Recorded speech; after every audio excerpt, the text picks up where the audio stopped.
Podcast Penerbit BRIN, podcast penerbit ilmiah masa kini.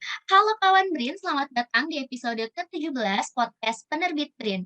Bersama dengan saya, Sabira Arsagalda yang akan memandu podcast kali ini dengan tema Manusia dan Gunung.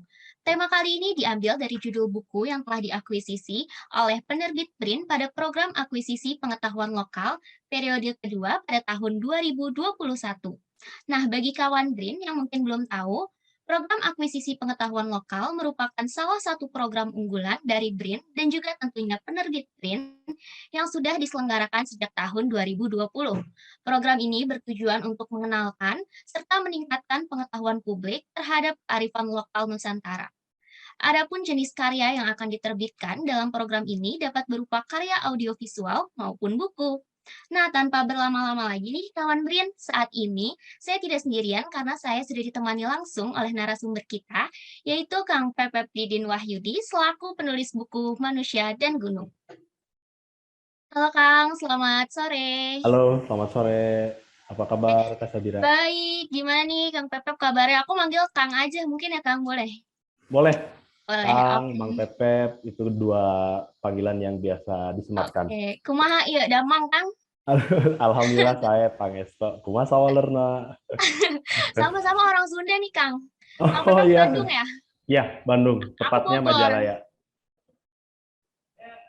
Saya Bandung, tepatnya Majalaya, Kak Sabira. Oh gitu, aku di Bogor nih Kang. Sama-sama Jawa Oh Barat iya, iya. mungkin ya. Dibahas loh di buku Manusia dan Gunung. Oh gitu. Ya, Nah, mungkin katanya ada pepatah tak kenal maka tak sayang nih Kang. Boleh kali perkenalan dulu nih Kang kepada kawan Brin. Silahkan. halo, Bismillahirrahmanirrahim. Assalamualaikum warahmatullahi wabarakatuh. Teman-teman BRIN dimanapun berada. Perkenalkan, nama saya Pepep. Di luar biasanya dipanggil Mang Pepep. Saya lahir dan besar di Bandung, asal kotanya dari Majalaya. Hari ini sedang nulis buku ketiga berjudul Filosofi Gunung. Dan alhamdulillah dua buku sebelumnya, yang pertama adalah Manusia dan Gunung, yang kedua Sadar Kawasan, itu diakuisisi oleh BRIN. Saya masih mau ngomongnya LIPI ini, masih masih melekat benar kayak tadi Bu Meta. Mm. Gitu, hari ini kesibukan saya paling nulis, naik gunung, nulis. Udah, di antara dua itu aja, Kak Sabila. Oke, oke. Nah, jadi teman-teman aku ngasih tahu nih, kalau misalkan Kang Pepep memiliki nama lengkap Pepep Didin Wahyudi, beliau memiliki gelar sarjana seni pada tahun 2007 di STSI Bandung, kemudian pada tahun 2014 menyusun gelar magister seni di kampus yang sama, dan hebatnya lagi nih kawan Brin, pada tahun 2007 hingga tahun 2009, Kang Pepep juga pernah mendapatkan extension course perihal filsafat budaya di Universitas Parahyangan Bandung. Betul ya, Kang? Betul, ya, betul. Oke, jadi Kang Pepep kali ini akan menemani saya dan tentunya kawan BRIN lainnya untuk mengupas tuntas secara mendalam buku tentang manusia dan gunung yang telah terpilih dalam program akuisisi pengetahuan lokal. Oke, Kang, mungkin kita udah penasaran banget kawan BRIN juga langsung aja lanjut ke pertanyaan pertama mungkin ya, Kang. Siap. Oke, untuk pertanyaan pertama, aku penasaran banget nih, Kang. Kang Pepep kenapa sih memilih tema ini untuk dijadikan sebuah buku? Apakah Hmm, karena hobinya Kang Pepep mendaki gunung seperti yang Kang Pepep bilang tadi, gimana, Kang? betul, karena hobi naik gunung. Dulu sejak zaman SMA lah tepatnya, kelas 2 kalau nggak salah. Dulu tuh masuk ke salah satu Sispala, ada di Majalaya namanya Pecinta Alam Pasundan di SMA itu. Mmm, Mengenal pertama kali naik gunung ke pecinta alaman itu di situ. Awalnya akhirnya jadi hobi kan, jadi hobi naik gunung. Bahkan dulu tuh ya sewaktu SMA, kemudian mulai kuliah di semester-semester awal, kalau galau, kemudian kalau ada masalah, mhm, ya kebanyakan kalau galau lah, itu larinya pasti ke gunung. Jadi mendaki mhm, gunung itu semacam pelarian gitu. Awalnya seperti itu. Belakangan kemudian karena suka literasi, itu banyak baca, kemudian karena minat juga ke pecinta alaman, ke lingkungan, akhirnya ada banyak sekali menemukan literatur-literatur yang wah ternyata gunung itu nggak hanya sekedar uh, apa apa apa kegiatan yang hubungannya secara keilmuan dengan geologi gitu ya awalnya. Ternyata nggak hanya sekedar bicara tentang geologi, ternyata gunung itu ada banyak sekali keilmuan lain yang membahas tentang gunung, sisi lain daripada gunung, terutama sisi sejarah yang berhubungannya dengan manusia. Dari situ sih tertariknya, Kak Sabira. awalnya emang gunung apa tuh, Kang, kalau boleh tahu? di Majalah itu ada salah satu gunung namanya Gunung Rakutak. Hmm. Dulu itu jadi tempat, pokoknya kalau kalau diputusin cewek itu naik gunungnya ke situ Kak Sawira. Gitu. Kalau galau tuh ke situ. Tapi sekarang justru gunung itu berhenti saya daki karena belakangan setelah membaca-baca gitu ya, kemudian literasinya banyak, ternyata gunung itu statusnya cagar alam gitu. Cagar alam Oh, itu secara undang-undang ya kawasan yang paling ketat lah, nggak boleh bahkan dikunjungi oleh manusia juga nggak boleh. Akhirnya saya berhenti mendaki gunung tersebut. Termasuk juga ternyata dalam kebudayaan lama, Gunung Rakutak ini masuk ke kategori hutan larangan. hmm. Ini ditulis oleh seorang Belanda namanya Charles William Webster 1920-an menulis tentang Gunung Rakutak. Akhirnya wah, ternyata tentang satu gunung aja ini ada banyak sekali cerita. Akhirnya mendalami lah. Dan kalau setelah didalami, kok aduh sayang banget ya kalau diketahuinya cuma saya sendiri gitu. Akhirnya ditulis-tulis dan lahirlah buku Manusia dan Gunung. Oh, berarti Manusia dan Gunung lahirnya dari situ ya, Kang, buku itu. Betul. Jadi semacam pengalaman pribadi. Kemudian ada banyak sekali pertanyaan-pertanyaan yang ingin didalami. Akhirnya karena ada ketertarikan tersebut, akhirnya semacam riset mendalam gitu, Kak Sabira. Jadi sejak tahun 2007 lah, 2007 mulai punya ketertarikan terhadap literatur tentang gunung gitu ya, yang hubungannya dengan manusia, dengan kebudayaan. Dan sejak saat itu akhirnya, oh iya benar banyak sekali pengetahuan lain tentang gunung di samping geologi gitu. Gitu. Oke, oke. Nah, terus ke pertanyaan selanjutnya ya, Kang. Kan aku Mhm. sempat baca juga nih buku Kang Pepep di bab-bab awal tuh ada tentang, teologi atau ketuhanan ya, Kang, ya.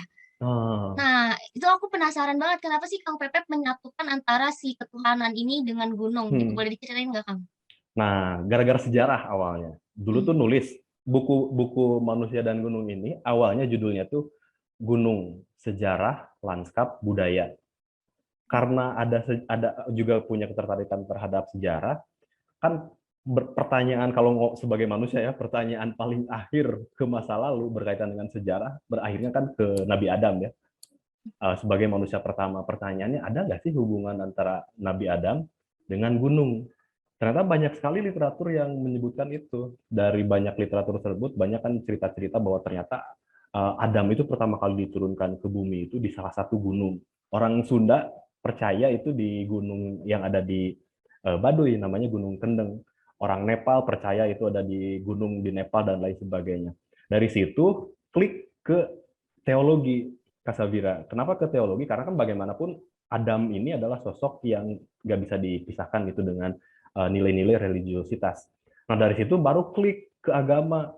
Oh kalau Adam ada sangkut pautnya dengan gunung, konon kan setelah Adam dipisahkan ratusan tahun bersama Hawa itu, keduanya dipertemukan kembali di sebuah tempat yang istimewa yaitu Gunung Jabal Rahmah.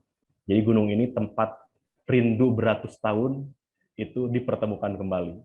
Nah dari situ akhirnya kalau Adam itu identik dengan agama-agama Samawi, pertanyaannya bagaimana juga gunung di dalam agama-agama Samawi. Ternyata, nah, sebelum saya juga melakukan riset, pendalaman, wawancara terhadap ahli-ahli di narasumber di agama Hindu, kemudian di Kristen, tetapi lebih utamanya di Islam. Ternyata gunung di dalam teologi Islam, ya khususnya di dalam Al-Quran, ini menarik sekali, sangat menarik menurut saya, karena gunung di dalam Al-Quran sendiri itu kurang lebih dia di-mention ya, disebutkan terutama di dalam terjemah bahasa Indonesia kurang lebih 60 kali Kasabira. Dan gunung disebutkan di dalam Al-Quran ini mewakili kehidupan awal dan akhir peradaban manusia. Ada nanti kalau atau itu kalau mau diperdalam boleh, tapi kurang lebih awalnya kalau pertanyaannya kenapa dikaitkan dengan teologi, karena ternyata Tuhan sebelum memberikan konsep kekhalifahan kepada manusia, ia menawarkan juga ke gunung dalam surat Al-Ahzab ayat 72. Oh, aku baru Konsep tahu loh, Kang. Oh ya, Iya. dalam surat Al-Ahzab ayat 72 itu Tuhan Allah Subhanahu wa taala menawarkan konsep kekhalifahan ke langit, bumi. Nah, menariknya Kasabira kalau kita bicara bumi kan pasti di dalamnya ada gunung kan ya, Tuh. ada laut. Tetapi gunung dimention secara khusus dalam Al-Ahzab 72 itu inna aradnal amanata 'alas samawati wal ardi wal jibali fa'abaina ayyaminaha dan seterusnya. Jadi konsep kekhalifahan juga ditawarkan ke gunung. awalnya, sebelum manusia diturunkan ke muka bumi.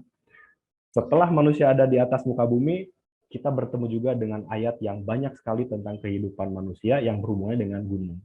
An-Nahl ayat 15, An-Naba ayat 7, Wal Jibala Autada, dan gunung sebagai pasak. An-Nahl ayat 15, gunung-gunung digunakan atau dihadirkan dalam kehidupan manusia untuk keseimbangan kehidupan manusia. Jadi tafsir umumnya kurang lebih, kalau gunung-gunung itu tidak dirawat, ia bisa menyebabkan ketidakseimbangan kehidupan manusia. Terakhir, kalau Kak Sabira baca Al-Quran yang berkaitan dengan gunung, ya, semakin kita membuka lembaran-lembaran akhir Al-Quran dan berkaitan dengan gunung, ternyata di bagian akhir itu gunung disebutkan sebagai tanda berakhir pula kehidupan manusia. Al-Qari'ah. Gunung-gunung diratakan, gunung-gunung dibenturkan, dan lain sebagainya.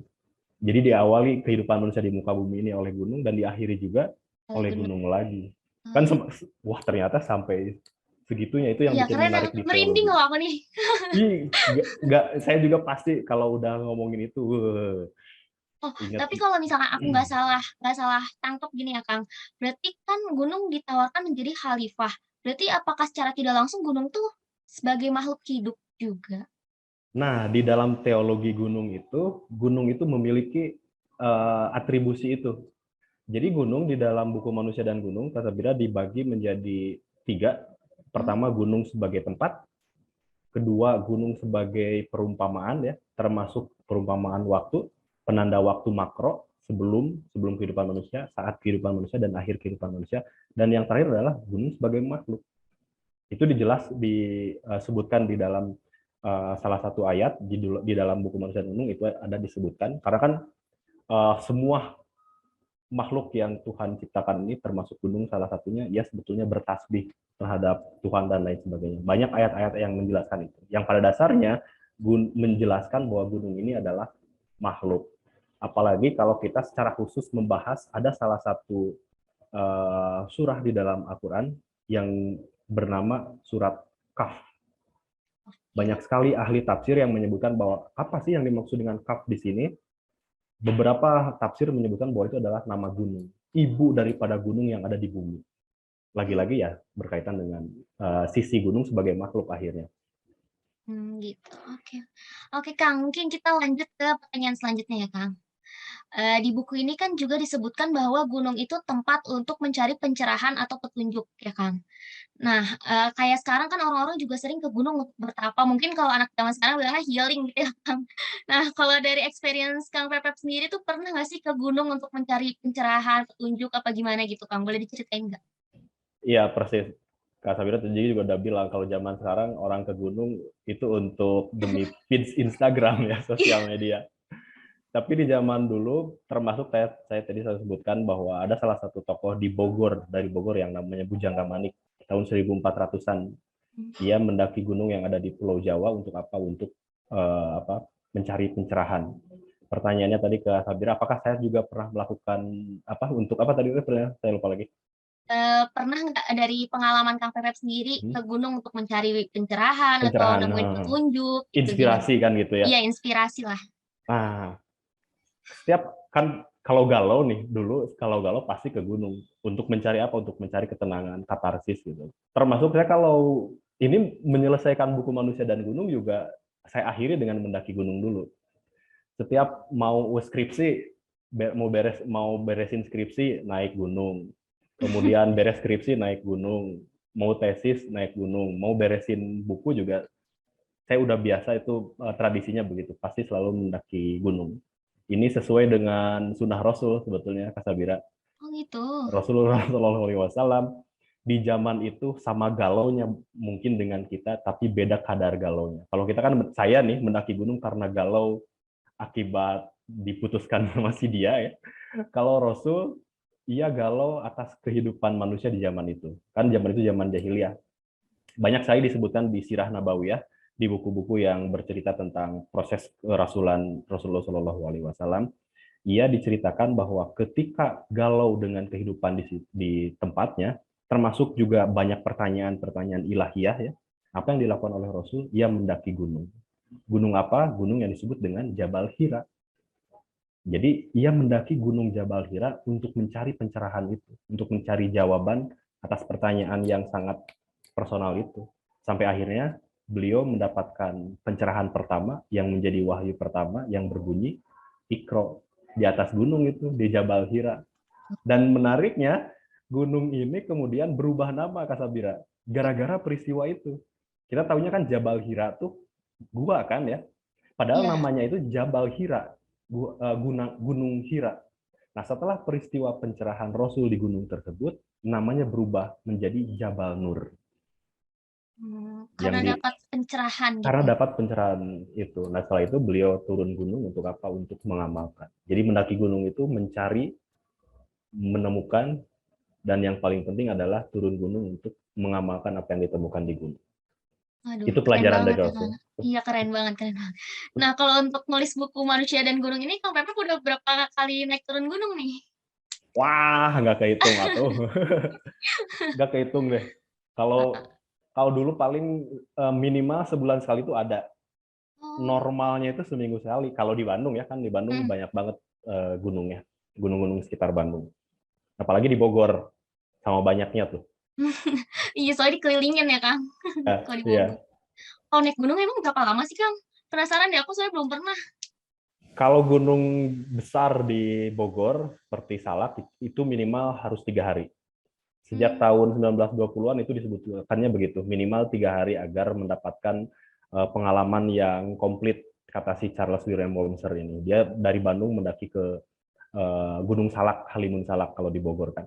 Tapi kalau di Bandung itu banyak gunung-gunung yang dalam sehari kita bisa sampai puncak dan pulang di hari yang sama. Banyak sekali gunung-gunung seperti itu. Cukup untuk merenung. Saya berangkat biasanya subuh di puncak, kemudian ya melakukan hal yang personal, maksudnya tuh merenung, memikirkan persoalan, kemudian membaca buku, kadang habis itu sore pulang. Kalau di Bandung tuh bisa begitu. harus ramean gitu nggak sih, Kang? Apa bisa sendiri aja gitu? Kalau gunung-gunung yang di belakang rumah sih sendiri aman lah. Tapi kalau gunung-gunung yang kayak seperti di Bogor gitu ya, kayak Gunung Salak, ya itu nggak boleh sih sendiri. Udah ada aturannya kalau itu. Itu soalnya statusnya Taman Nasional, ada aturannya, nggak boleh mendaki sendiri dan lain sebagainya. Kecuali kalau ke Jongo, ada Gunung Batu tuh, yang dekat Oh, perkampungan. aku tahu. Suka orang-orang Iya, foto di atas gitu iya yang soalnya. Batu itu kan, itu asik Mhm. banget itu, menarik itu gunungnya. Oh, oke oke. Nah nih Kang, aku mau lanjut ke pertanyaan yang menurut aku seru banget nih, soalnya aku sering nonton juga di YouTube. Soalnya kan kalau misalkan kita ngomongin tentang gunung, pasti kan orang-orang, mengaitkannya dengan hal-hal yang mistis ya Kang, atau mitos-mitos gitu. Ah, Nah, terus di bukunya Kang Pepep juga ada kan tentang mitos Owl. Aku penasaran nih, gimana sih ceritanya tuh, cerita ini bisa sampai berkembang menjadi sebuah mitos? Terus kalau dari pengalaman Kang Pepep sendiri pernah nggak sih kayak naik gunung, terus habis itu ngalamin kejadian mistis atau ngalamin mitos-mitos yang tersebar sekarang gitu, Kang? Pertanyaan terakhir dulu. Kebetulan saya orang yang percaya tentang mistis, tetapi saya percaya dunia mistis itu memiliki dimensi yang berbeda. Mmm, Jadi kayak gini, kalau ada orang yang kesurupan, saya nggak pernah memperlakukan orang tersebut sebagai orang kesurupan, tapi perlakukan aja dia sebagai manusia gitu. Jadi medis yang digunakannya. Tapi saya percaya tentang hal-hal yang goib tersebut. Nah, mhm. masalahnya kalau kita percaya kegoiban, kemudian kita ingin menanggulangi hal yang goib, kan kita nggak punya ilmunya. Artinya kita masuk ke dunia mereka, itu, ke dunia mereka ya. Mhm. Jadi kita kalah pasti. Jadi saya memilih untuk, saya percaya itu, tapi saya tidak mau masuk ke dunia itu. Nah, kemudian hal yang sifatnya mistis di gunung, termasuk tadi yang disebutkan dengan mitos Awul. Apa sih mitos Awul? Apakah saya sendiri percaya? Saya percaya itu sebagai manifestasi etik. Apa itu manifestasi etik? Ia dihadirkan itu sebagai alat manusia di zaman dulu agar ia patuh atau disiplin terhadap sesuatu hal. Orang mungkin bisa bilang zaman sekarang, wah itu mah hanya untuk nakut-nakutin. Yang sebetulnya antara mitos dengan undang-undang juga substansinya sama kan. Korupsi dihukumnya sekian tahun, didenda sekian miliar, kan itu menakut-nakuti agar orang disiplin agar tidak melakukan itu. Nah, ternyata mitos juga Kasabira punya fungsi itu. Salah satunya adalah mitos awal. Apa mitos awal itu? Mitos awal itu dipercaya hampir di setiap empat penjuru mata angin di gunung-gunung yang ada di Bandung itu punya mitos Aul. Apa itu Aul? Aul adalah manusia berkepala serigala. Udah mah manusia kepalanya serigala, Ih, kepalanya itu bukan menghadap ke depan loh, tapi ke gimana? belakang. Oh, Karena manusia kepalanya menghadap ke belakang, jalannya itu mundur. oh, Nah, di gunung-gunung Bandung yang ada mitos Aul, itu ada kepercayaan kalau kita tersesat di gunung tersebut, itu nggak boleh ngikutin jejak kaki yang ada di sana. Karena kalau diikutin, kita akan masuk ke tempat, justru ke tempat rumah Aul itu sendiri. Nah, Aul ini biasanya hidup di tengah hutan yang ada airnya, yang dipercaya sebagai penjaga air. Nah, ini ada di Pangalengan salah satunya. Gitu cerita sederhananya. hmm, Cerita singkatnya. hmm, hmm, hmm. Berarti Kang Pepep sendiri nggak pernah ngerasain atau pernah nih, Kang? Saya saya memilih untuk kalau itu bukan gitu. Pernah sih ngalamin kalau kita Tapi pasti kait-kaitin ya, pernah ya, Kang, ya? Namanya ada di lah. gunung. Iya, ada, tapi saya nggak, sugestinya nggak diarahin ke sana. Ada bersama sama teman-teman di gunungnya nggak begitu tinggi, tapi di gunung tempat mitos ini ada gitu. Ada situ namanya situ Aul di Gunung Gambung Sedaningsih. Teman-teman lagi main gitar, Hmm, kemudian pakai handphone direkam di depan. Tiba-tiba di pertengahan lagu si handphonenya jatuh. jatuh tiba-tiba. Jatuh tiba-tiba. Yang menarik ketika dilihat rekamannya, terekam yang menjatuhkannya itu ternyata sosok tangan berkuku panjang dan berbulu. Oh my Nah God. dari situ, astagfirullahaladzim, itu mah langsung pada beres-beres dan turun. Mungkin itu yang Aduh. disebut aul itu ya, semua mengarahnya ke sana karena kita berdekatan dengan situ ya, atau danau, yang danau itu namanya Danau Aul memang. Oke, oke. Nah, Kang, mungkin langsung aja lanjut ke pertanyaan terakhir karena Hmm. waktunya udah tinggal sedikit nih ya, Wih, Kang. nggak kerasa banget Nggak ya. kerasa ya, iya, ih, nggak kerasa deh.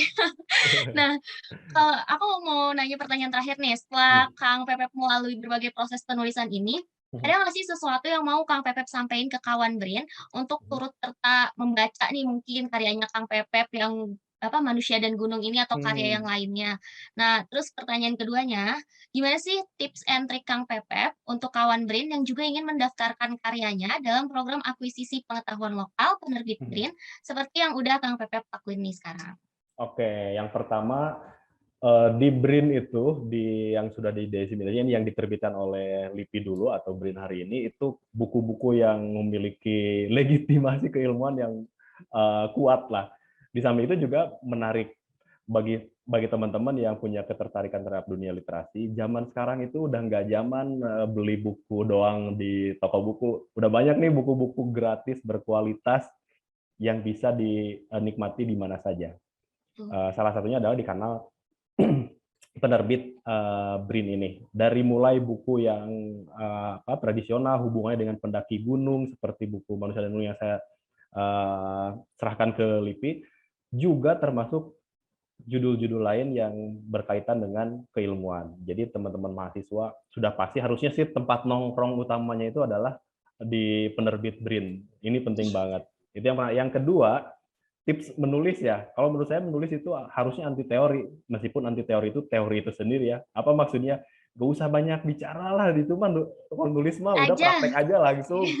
Pengalaman saya Kak Sabira, Mhm. dulu ya kalau udah nulis nih, kalau udah nulis begitu dibaca ulang, aduh ini takut salah, takut bagaimana ini nanti literaturnya kurang atau bagaimana citasinya. Itu sebenarnya bisa di akhir kan, bisa dibantu juga oleh editor. Betul, betul. Ternyata nulis mah ya nulis aja, beresin sampai tuntas, sampai titik di akhir. Dan baru bolehlah mereview ulang untuk mengetahui apakah ada kurang atau tidak. Tapi kalau tips bagi saya sih buat teman-teman yang menulis atau punya keinginan untuk menulis, jangan ditunda-tunda, ayo tulis saja apapun gitu. Nah, kalau tulisannya memiliki berkaitan dengan pengetahuan lokal, atau bahkan sekarang LIPI atau BRIN lebih terbuka ya, jangan sungkan untuk segera mari kita daftarkan ke program akuisisi LIPI. Di tahun 2022 ini, tadi informasinya akan ada 500 yang diakuisisi ya. Wah, Oh, ini betul. kesempatan yang sangat baik sekali. Ayo menulis dan diakuisisi LIPI. Oke, makasih banyak ya nih Kang Pepep udah mau meluangkan waktunya ngobrol-ngobrol sama aku, sama kawan BRIN lainnya. Sama-sama Kak Sabira. dan teman-teman tim yang lainnya. Terima kasih sudah mengundang saya ada di sini. Mudah-mudahan ke depan BRIN di samping mengakuisisi dalam bentuk digital, juga diseminasi dalam bentuk cetak. Oke, makasih Kang. Sama-sama. Nah, gimana nih kawan Brin? Menarik banget ya perbincangan kali ini aku dengan Kang Pepep sampai tidak terasa waktu sudah di penghujung. Terima kasih kepada Kang Pepep yang sudah meluangkan waktunya berbagi pengetahuan dan juga pengalaman dengan kawan Brin. Semoga podcast kali ini dapat memberikan informasi dan juga manfaat kepada kawan Brin, khususnya terkait dengan buku Manusia dan Gunung karya Kang Pepep Didin Wahyudi ini. Dan selain itu, kawan Brin yang ingin mendapatkan pengalaman menarik seperti Kang Pepep, dapat berpartisipasi langsung pada program akuisisi pengetahuan lokal penerbit BRIN dengan cara mengirimkan karya buku ataupun karya audiovisualnya. Nah, untuk kawan BRIN yang masih mungkin penasaran nih untuk informasi lebih lanjut terkait program akuisisi pengetahuan lokal, kawan BRIN dapat langsung mengunjungi tautan pada linktree/akuisisi BRIN dan juga jangan lupa untuk terus mengikuti media sosial dari penerbit BRIN. Nantikan terus podcast episode selanjutnya. Sekian podcast kali ini. Terima kasih. Podcast Penerbit BRIN, podcast penerbit ilmiah masa kini. Sampai jumpa.